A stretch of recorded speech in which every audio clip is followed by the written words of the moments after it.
Hi Pisces, welcome to my channel Foolsjourn. I am doing your monthly read for October 2025, so I'm so excited. So let's get this party started and get cracking on this. And here we go. First card up, we have got the Knight of Wands, the King of Swords, the Seven of Cups, and let's do some clarification so we can get more in-depth insight for the month. Let's just give this another little spin here and get our clarifiers going. All right, so for under the Knight of Wands, we have got the Tower. We have got the Queen of Cups under the King of Swords. And we have got the Eight of Wands underneath the Seven of Cups. So, and your overall energy is the Devil. All right. Now don't freak out. Devil's not can sometimes be good, you know. So let's get going here. All right, starting off, we've got the Knight of Wands, the Knight of Wands, and the Tower. The Knight of Wands and the Tower. So the Knight of Wands is, you know, an energy that's fast-paced. They take action. They're bold, very high energy, exciting. The fire is, and the wands are fire, which is all about passion, creativity, explosive energy, just full steam ahead, adventurous, passionate. So this is great energy for you to have, very confident, bold, exciting energy. The key is just not to be a bull in the china shop with this energy, because it's so explosive and wonderful and passionate, but sometimes it can come out like a big bang, and a lot of glass gets shattered. So watch out for that. And you've got that combined with the Tower. So the Tower, is all about kind of a rude awakening. It's the breaking down of uh, falsities, foundations that were set up on, poor structure, poor foundations.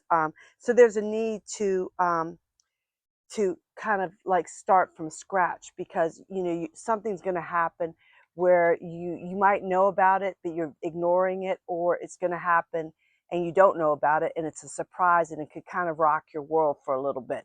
But the good thing about the Tower is it brings nothing but good, because guess what, it's like a house you buy and the contractor doesn't finish the job and you're left with a money pit.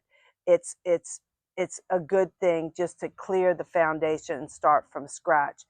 Get a new contractor, rebuild, so that you're not just investing in stuff that was built on poor grounding. And the good thing I think about the Tower is, everyone is flying out of the Tower, and I see it as God's gift, because he's releasing you. He's maybe the Tower can be kind of like bondage or a jail, and you're getting released from it, like the wolf in the Three Little Pigs. He can't he can blow all the structures down except for the brick structure.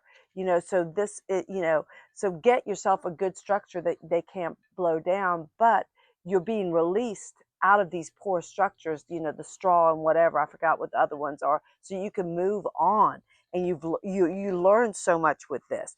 And and then you've got the Knight of Wands energy that's ready to pick up the pieces and rebuild, because the Knight of Wands is all high energy that you're going to need after this Tower moment, and and ideas and creativity and passion. So the Knight of Wands is going to help get you out of this Tower moment and spurring you forward, so you don't get stuck in like, oh, woe is me type of energy. And remember too, it's a release out of bondage, out of your own jail maybe. And I also see it as like in like Alice in Wonderland, where she all of a sudden she shrinks down to nothing, and then she all of a sudden starts growing and growing and growing and breaks free, and it just grows right out of all the windows and doors. So it's all good energy, good energy. I went a little overboard on that one, but anyway, moving on, we've got the King of Swords and the Queen of Cups. King of Swords, Queen of Cups. And the King of Swords is someone who, it's an energy that's like strong-minded. They're ethical, they're unbiased, they're fair. They never speak without thinking and first and really putting their ideas and thoughts um, together cohesively before they communicate. And they're smart leadership. They are they know how to communicate eloquently and get their point across concisely, and people listen and people weigh their words carefully because they know that they just don't speak nilly-nilly. They really think about what they're going to say before they say it, so people take it seriously. Now, the thing with the King of Swords is sometimes, as they don't speak very often because they're very methodical, but when they do, sometimes it can come out a little harsh and hurtful, and they don't mean it that way. It's just that they don't speak unless it's something, they've given it much thought. Um, anyway, and then that's funny because you've got, with the King of Swords, you've got the Queen of Cups, which is, more, it's kind of the opposite.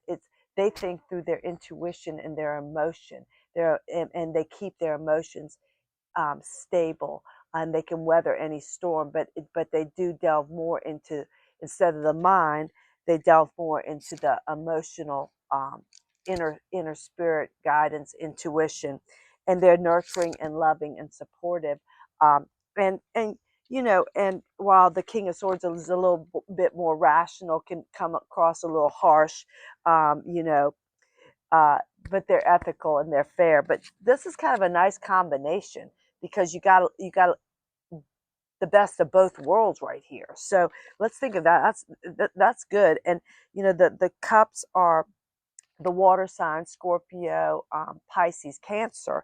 And the King of Swords, the swords are the air signs, which is Libra, Aquarius, Gemini. So those usually kind of, can work well. So anyway, great energy here. You're breaking through the tower, and you've got the fire energy to get you right back up and moving and full steam ahead. And ending up, you've got the Seven of Cups and Eight of Wands. Seven of Cups, Eight of Wands. And the Seven of Cups is all about options. There's seven cups here. Some have good things in them, some have bad things in them. So really think about your Seven of Cups, because sometimes we delude ourselves and think we have a lot of options, but a lot of them might not be great. But we fantasize, and we kind of imagine that they're all wonderful. It's almost like we live in a little bit of a fantasy land. But in this reading, I'm reading it that you have a lot of good options here. The key is make a decision. Um, do your research, then make your decision, and then pick it and go for it. And just don't second guess yourself. Just go for it because you've done your homework, and once you commit, just go for it. Because if it doesn't work out, give it your all. If it doesn't work, there are always going to be more options. And this is coming in quick. The Eight of Wands is all fast-paced energy. It's communication. This communication is going to come in quick. The energy is quick. It's very fast moving, and it's saying that to act now. So just don't be stuck like looking at all your decisions in delusion. Make a decision and go for it and move straight ahead. The time is right now, not later, now. Fast paced. The Knight of Wands is fast paced. So all this is saying, don't get stuck, move straight ahead, fast paced. Commit to what you're going to do. Pick something, commit to it, and you've got everything to do, everything to be successful, because you've got the emotions in check with the Queen of Cups energy, and you've got the King of Swords, who knows how to communicate ideas brilliantly, knows how to communicate in general, is fair and unbiased. So this is like a killer couple. So fabulous energy. And the key is your overall energy. It's just, you could be going to a power of position. Just make sure that you use your power wisely, wield your power wisely, and break free from any chains, if there are any chains around you. But I think that happened with the Tower moment. You're releasing yourself from whatever chains these were, whether they're negative energy in people, or situations or your own negative energy. You've released yourself from it. So fabulous, fabulous, fabulous energy for the month, Pisces, and slay your month. This is a great read. Be excited. Bye.